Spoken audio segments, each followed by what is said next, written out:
Welcome back. Thank you so much for clicking on that button and watching this podcast. My name is Tierra, Lebbie, and I am the host of KeptPodcast. And we exist to help God's daughters figure out how to navigate very challenging times with God. And today I have a very special guest. She is truly a friend of mine. We've been riding this out for years through different seasons. And I've had the opportunity to do life with her in many different seasons. So I'm so glad that she's here. This is no other than Jessica Harris, the beauty therapist. Let me mention also recently co-authored an attachment styles workbook.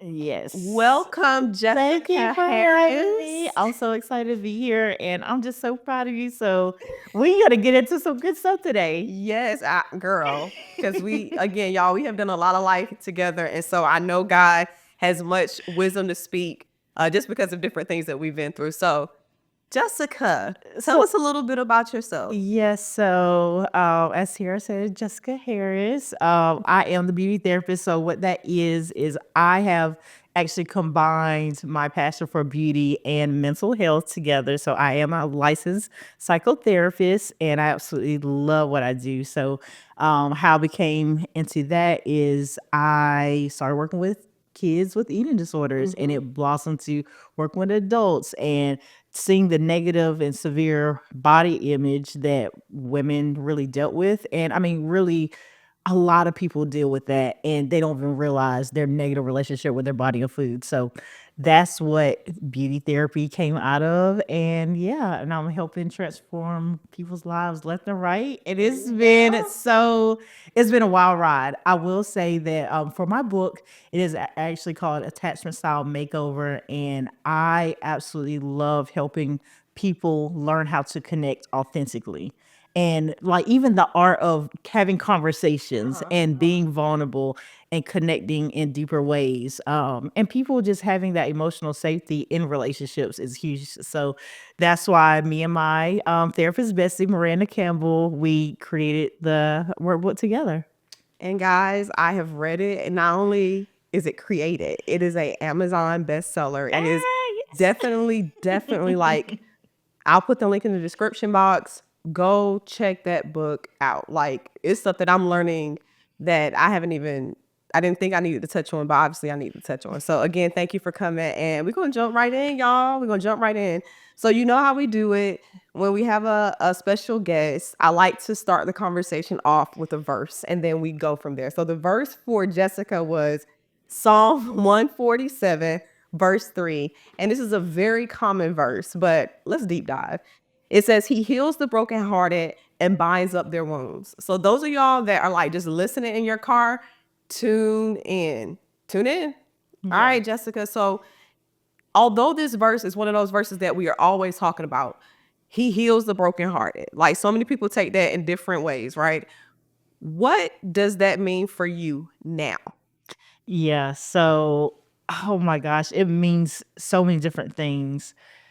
God is someone who cares and he loves us and is kind. And I honestly did not know what healing meant Okay. when I was in my younger years and now today. Actually, I would go back a little bit to my younger years because before undergrad, Jessica, when we met.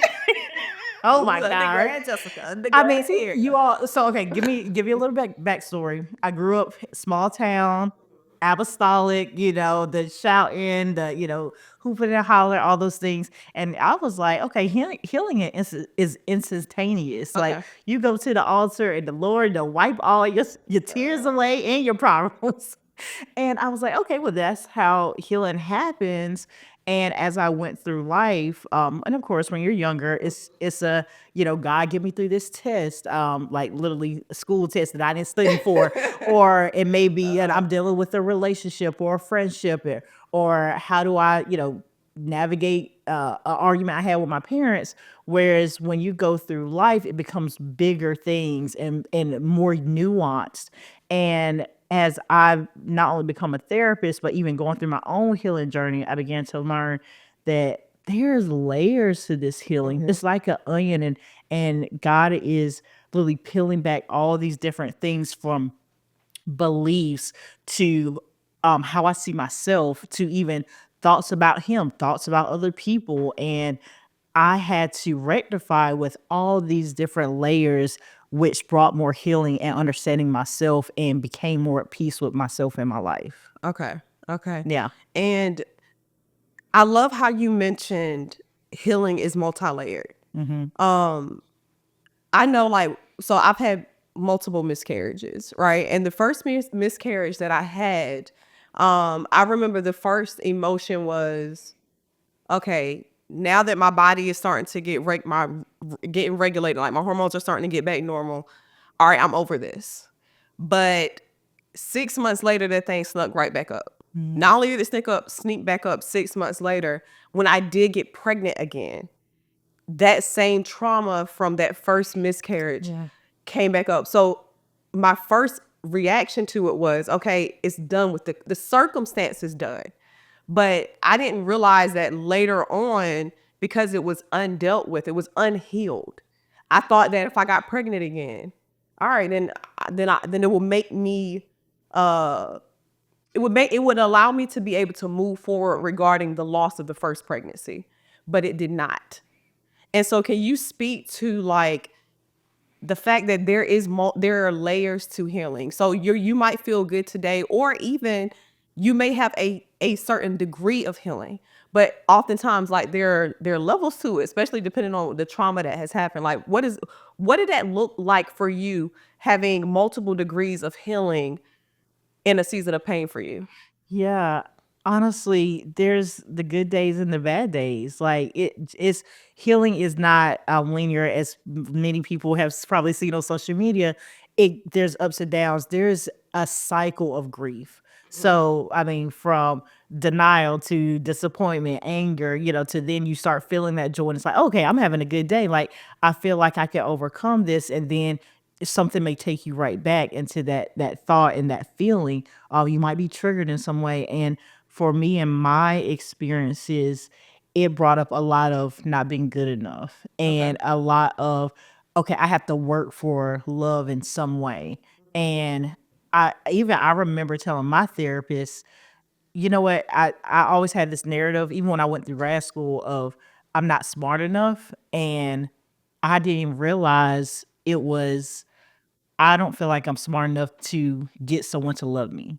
Okay. Okay. And I was just like, it doesn't have to do with education. It Uh-huh. was, I thought I figured out, okay, if I am people pleasing, if I'm being the good girl, if I'm doing all these things, or even what I was taught when I was growing up, then I'm gonna give you that husband. I'm gonna get me, the friendship and all these other things, and it's gonna avoid conflict, and that's simply not the case. So what I had to work through is, God, how do I navigate through the hard thing and be okay with the uncomfortable and be at peace as I'm walking through this? Now, there are elements that I needed to learn. So how do I communicate? How do I connect? How do I be vulnerable and actually know myself enough to be able to have emotional integrity and maturity when I'm dealing with a hard situation? Okay. And I love that. I love all that you just said. I love all that you said. Because I can imagine a woman right now, she's listening to podcasts, she's washing dishes, and she just found out that she's been betrayed. And Mm, she's trying to yeah. figure out, all right, this betrayal has now impacted my perception of relationships in general. So even the healthy relationships that exist right now, she's beginning to question. And she's beginning to withdraw and say, you know what? I just gotta protect myself. I mean, I'll let people in, but I'm not gonna let people in. How is it that when you are in this process of healing, that you can be aware enough that when it's spilling out into other relationships, like what do you do with that? Oh my gosh, that's such a great question. Here's the thing, if you've been betrayed, that is a natural God response. And a lot of times people are like, no, I need to stay open. No, baby, no, you don't. So, girl, it's okay to protect yourself and take a step back to, what are my emotional needs right now? How can I care for myself so I actually don't put it onto others. Now, what that looks like, and let me start with the unhealthy way, is someone, like you said, okay, I'm about to put walls up on everybody. I'm putting up boundaries. Some people, they feel like boundaries and walls. Rules and I said boundaries are not the same thing. that is not the same thing. So, but the key is boundaries and understanding who can you be actually vulnerable with, because the thought is, if I'm putting out trust and if I'm being vulnerable, then automatically then that person is trustworthy. Yeah. Yeah. I would tell my clients, respect is given, trust is earned. And there's layers to trust. So even if you're betrayed or you're noticing someone's character, well, what made me actually think that that was trustworthy, or these actions made me actually be attached or connected to this person? Actually reevaluate that. I've had countless of clients where I walk them through what is a healthy, unhealthy, and even toxic relationship, and they're like, oh, I saw toxic and all this chaos, but when you show me unhealthy, I thought unhealthy was healthy, Yeah. but there's still all these other things. So I go back to taking the time to protect yourself so you can actually move forward and building trusting relationships, those that you do have. When it comes to betrayal, that is going to take time to build back, if the desire to build back that trust and repair that relationship. But a lot of people try to avoid it, ignore it, move past that, when in actuality it was never dealt with in the first place. Now that's a dangerous place to be. Moving on in a healthy way is really dealing with the problem, and the other person has to be willing to do the work, what caused the betrayal, what for them to be open and vulnerable so you can build back that trust. And a lot of times it's hard to work through those steps because it does take time. Okay.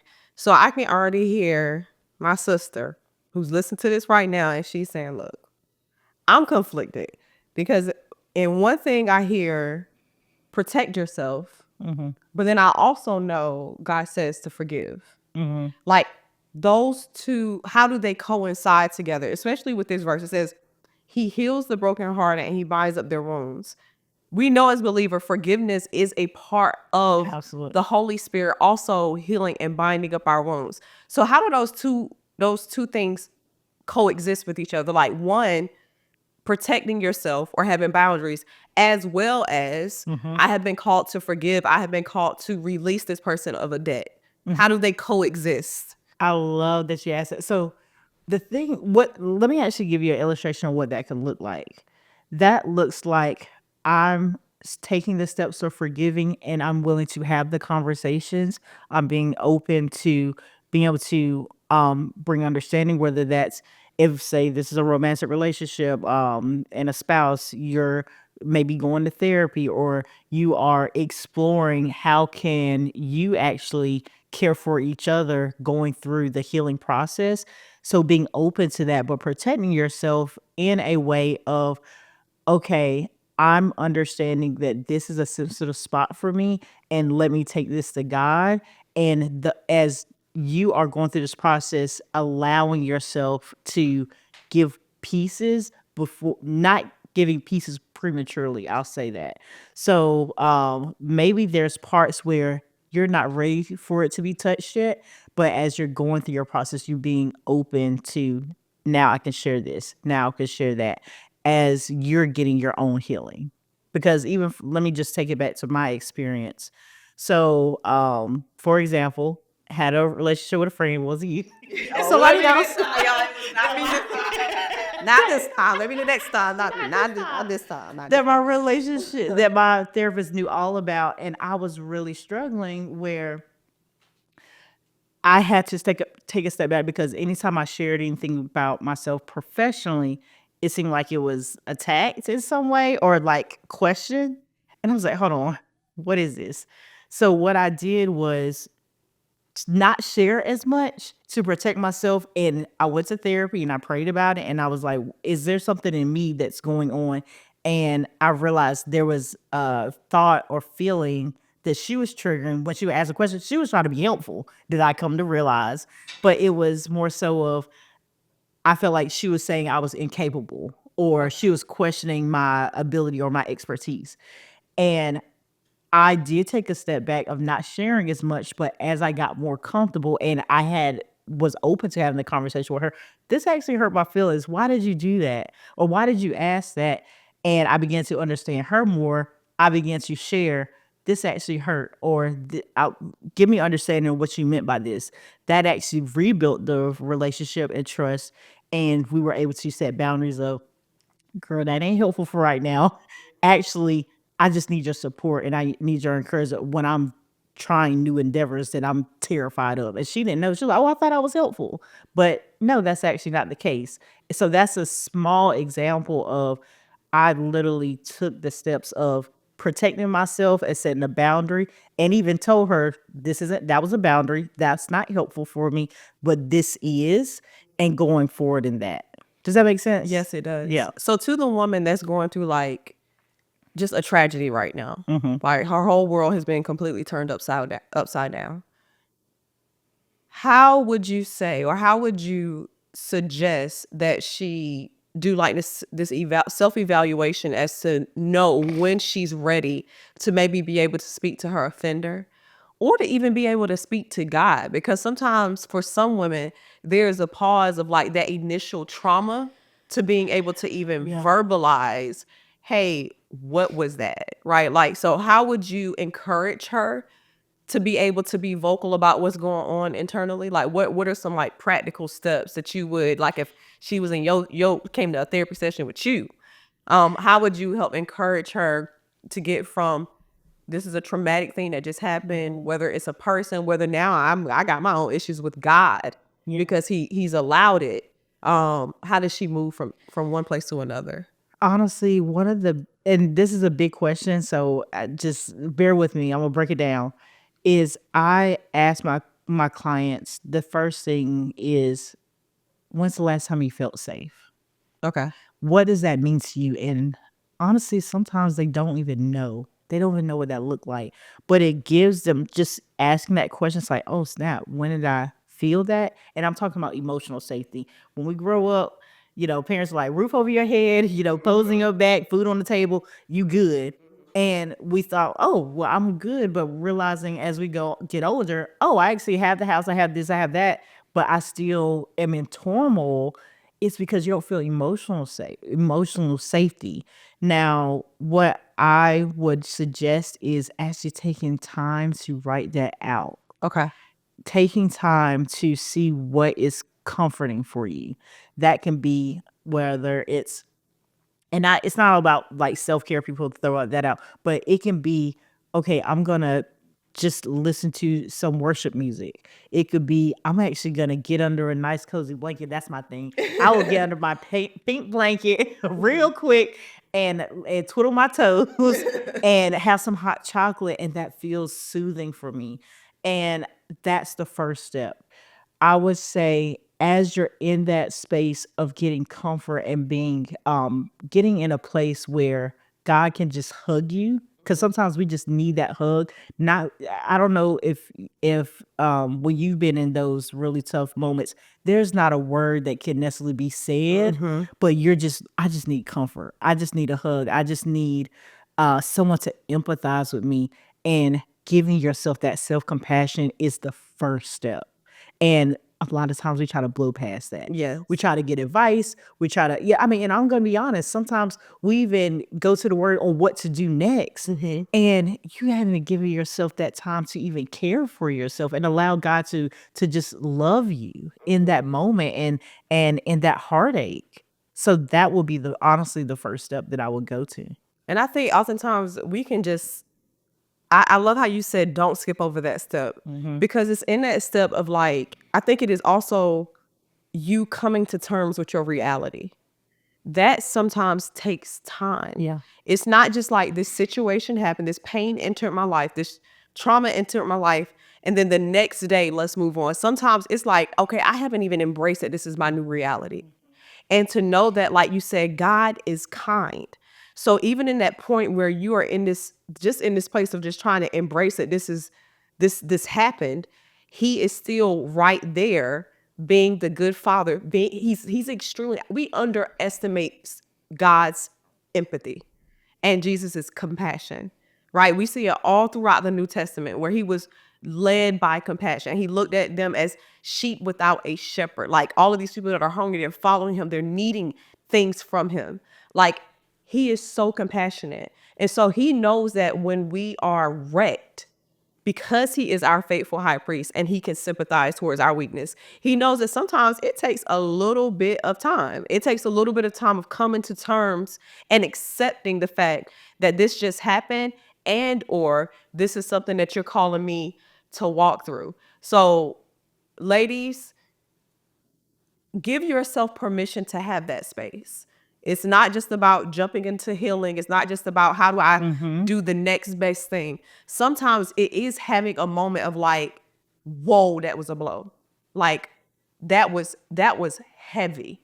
And allowing the Father to nurture you, to extend his compassion towards you. So I love how you're like, girls, just stop, go get under a cover and have that moment. Now, obviously, we're not encouraging that you just stay in this moment, because we also don't want this moment to turn into self-pity, but we do want to give space for a moment of like, no, that was hard. And God cares that this was hard. Yeah, absolutely. I wanted to share this because if you read a little further down, from verse 3 to actually 4 and 5, it says, "He counts the number of the stars, he calls them all by their name." Verse 5, "Great is our majestic and mighty Lord, and abundant in strength. His understanding is exhaustible, infinite, and boundless." And when I read that, it's like God understands. And I think we can be so quick with the doing. And again, like you said, not like being stuck there, but being able to take a moment, take a breath, take a second to allow God to minister to your heart, your soul, your spirit, and knowing that he does understand. And I want to say this to the ladies that are struggling with the thought of, I made my bed and now I like, because just to be candid with you all, I went through a divorce a few years ago, and that was the hardest thing I've ever done. And I remember talking to my therapist as I was trying to just navigate through all my hopes, my dreams, the thought of marriage, and grieving through that. It was a point of, I made my bed, I lied, I made this decision, I made this vow, but this is like, almost feel like it was gonna be the death of me. Like, I'm not gonna be a therapist anymore because mentally and emotionally, I cannot withstand dealing with this marriage, doing something that God called me to, as far as counseling is my ministry, or being a beauty therapist is my ministry, and being able to withstand the all the heartache that I was dealing with in the marriage. So I want to encourage you all that God does understand. And if you made a decision that know now hindsight, God is not holding that over your head. He understands, and it's now, as you're getting the support and the being able to grow through this, get understanding of what didn't I know and how can I actually move forward with what I know now, and be able to heal in a way of it's strengthening and it's bringing resilience. One thing that I tell my clients, all my clients are resilient. They are just so sweet. I love my clients. I can't tell them that, but all of my clients are so sweet. But the thing about it is, our resilience can be, or our focus could be, in the wrong place. Okay. Explain. What that means is, again, going back to my own story, my focus is, if I please someone, if I'm kind, and really it was people pleasing. I'd steal this from Darius Daniels all the time. He said, the opposite of nice is not mean. It's actually authentic. What we think is nice. Nice is usually you're pleasing someone, but what makes it mean is how you say it. Okay. But being authentic is, you can set a boundary and be authentic. You know what? That's not priority for me right now. This is how I want to be cared for, or this is what I need, or you know what? I actually don't want you to talk to me that way. But if we want to continue this conversation, this is how we're going to handle this. We need to take a step away, whatever that boundary may be, and that can be authentic and be true to yourself and setting that boundary and create a safe space for the relationship or the communication or whatever. I mean, that could be workplace, wherever. But the key is being authentic and being able to express that. So I say all that to say, sorry, roundabout way, is when you are resilient, you can actually, in the right way and in the way that is caring for yourself and others, and God using you in these spaces and in your life, that is what breeds growth. That's what brings thriving and peace versus, oh my goodness, I'm taking care of everybody else but myself. I'm doing everything else, but then where's the reciprocity? Where's the safety? Where's the care? And that's why I see a lot of my moms and amazing women that are leaders, all these things where they feel burnt out. And it's like, I can't even go on to doing what God wants me to do because, like, where do I get poured into? And I would like, even with the pouring, like getting poured into. So right now, what would you say to the woman that's like, okay, yeah, I hear all that, but what does that practically look like to be one in pain? I'm in pain right now. Um, like you said, words of affirmation ain't working right now. I barely accepted my reality. What does being poured into by God look like? Because I love how you emphasize in verse 5 that his understanding has no limits. So that means his understanding towards me, how I'm responding to this, the situation that happened, he understands it all. How would you tell the woman, how would you suggest that the woman allow God to pour that into her? Like, and what do you think comes from that? Like allowing God to speak to her in that space of like, I'm not trying to rush through it.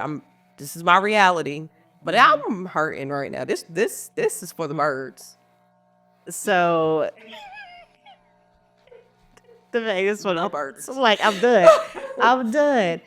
Honestly, that looks like this is what I had to do. Yeah, that's why. What did it look like for you? For me, that looked like me going back to what would God want for me as his daughter. Okay. Okay. That was a pivotal moment for me because even in my relationship going to the end of my marriage, it was, I feel like I have to stay in this where I'm like, but does God really want his daughter to be treated like this? Does he want me to suffer through in a way that honestly I was not only getting bitter and burned out, but it was to the point where I'm not sure if my faith is strong enough to continue on in this aspect. And just to give you also a little clarity, when I did separate, my thought was not separation is going to lead to divorce. It was separation to hopefully we can come back together. There could be restoration, but I do need a separation so I can care for myself and be in a safe space originally. Now, and as I know it continued on to the divorce, but the thought is I did have to realize God does give choice. And the thing that I think people don't realize is with us being allowing God to pour into us, which is his word and other people that's around us, is we have choice to be able to pour into ourselves in different ways. So that can look like getting rest. Like I always go back to even with Jesus and other uh disciples and God's um I forgot. I'm thinking of his prophet. Is it Elijah? where he won this amazing battle, and then he was ready to end it all because I think he was tired and needed a nap and was hungry. And God was like, "Baby, I need you to rest so you can be ready for the next battle or the next journey." And sometimes that does go back to practical steps. A lot of times I literally have to explore with my clients. How are you eating? How are you caring for your body? How are you sometimes it's exercise, sometimes it's fun movement, sometimes it is are you getting enough sleep? Are you drinking enough water? Are you doing something adventurous? Is there something that you have planned or a vacation to look forward to? And I think we can ignore those parts of life in general. Because if we're saying God came to give us life and life abundantly, and you are sacrificing in a way that God has not called you to, and you're not allowing yourself to be poured into yourself in that way, that can take away from or add to the maybe the traumatic experience that you are going through in that moment. Does that make sense? So when and again, I'm trying to give practical tools to, yes, we can be poured in by God because we know, like, having the word, going to church, listen to an amazing podcast, listen to a sermon, all those things is pouring to your soul and your spirit. But there are other ways that's practically that is necessary for you to also enjoy life and not feel like you're not taking care of yourself and you're just pouring into yourself only spiritually, because we can put it in a box and be narrow. No, I love the fact that you mentioned, like, because again, this is to the woman that she just went through something, right? I love what really stood out to me was the word rest, right? Because again, when you're hit with something, the first inclination to do oftentimes is to control, to manipulate, to do something to stop whatever you see coming, right? And it is counterintuitive to our flesh to rest, because it also requires us to realize that not only, like in verse 5, God is understanding, but that is your protector. Because it takes this sense of knowing that God is your protector to be able to rest, one, deal with the reality of what it is. And again, like you said, resting could just be, I'm going to the gym today, or I am going to drink this water like I need to. I'm dehydrated, right? That don't help to a broken heart as well, right? So I think it is necessary for you, like ladies, to understand that God is able to pour into you all that you need. He is able to give you access to everything that you need. But it is not a rush to move, fix, execute. The initial thing that we are basically asking for you to do is to pause. Like, something just happened. And in that pausing, God is able to keep your mind. Because I know for me, like, the first thing that I was afraid of was my mind. I'm like, Lord, it is all types of thoughts that's coming in and out of my mind. Like, and I recognized that he was also there to protect my mind and to protect my heart. And so it is essential to have that moment. And for every woman, that moment is different. So for you right now, you want to pick up your kids. For you, your woman might just simply be turning on worship music as you're driving to go pick up your kids. For another woman who just broke up with her boyfriend, it may simply be, I'm just about to go take a walk around the block. Like, it shows up, and he shows up in different ways. But the premise of it is to stop and pause and consider him. And in considering him, he will reveal to you all the necessary things or ways that is caring for your soul. Because like Jesse was saying, most times you don't even know what necessarily is caring for your soul, especially if you're experiencing something you've never experienced before. But God has provided grace and space for you to be able to handle the impact of what just happened, not die in that space, but allow God to extend his compassion, his grace, and his mercy to you so that you can have enough hope for the next step. So I just want to encourage you, ladies. What I would say for my next practical step, it would definitely be to just, I would say as simple as go for a walk. If I don't care if you're in a house, apartment, Mhm. park, go for a walk by yourself. By yourself. You can be listening to worship music, but even if it's just a matter of like not listening to anything, just walk. And the point of that is just inviting God into this moment for him to speak what he wants to say.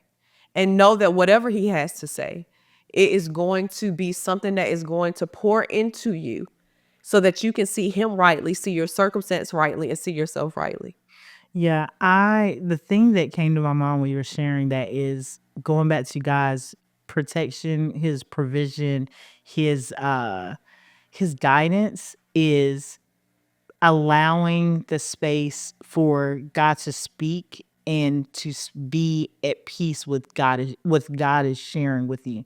A lot of times we can just like, God, I just want you to just rescue me out of this. But God will guide us to, you know what? I don't want you to say anything.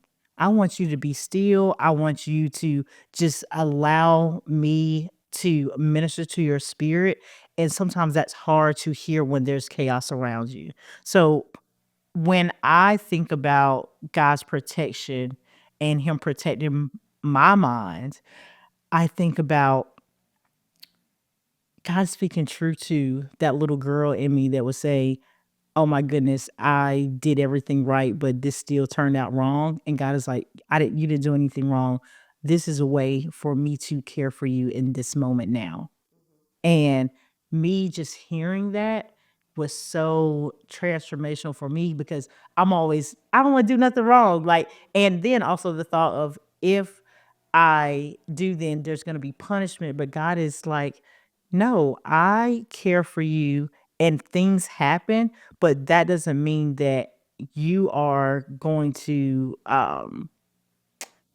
you're not going to overcome this. This doesn't mean that you're not going to have peace in a different way. And I'm going to give you joy that you never thought of. So my thought was, will I have the connection and love that I always desired, even from when I was a little girl? And God is like, I will give that to you, and you'll be able to connect with that in such a way where your heart will be filled and you will thrive in everything that you do. So I think that God is uh he's amazing. He's He amazing. is. He is. And he truly is the essence of everything you need right now. Mhm. And I know right now sometimes you have the temptation to want to go towards something to just help you cope or to just feel better in this moment. But I want to assure you from my own experience and the experience that you'll see of these ladies are that God is it.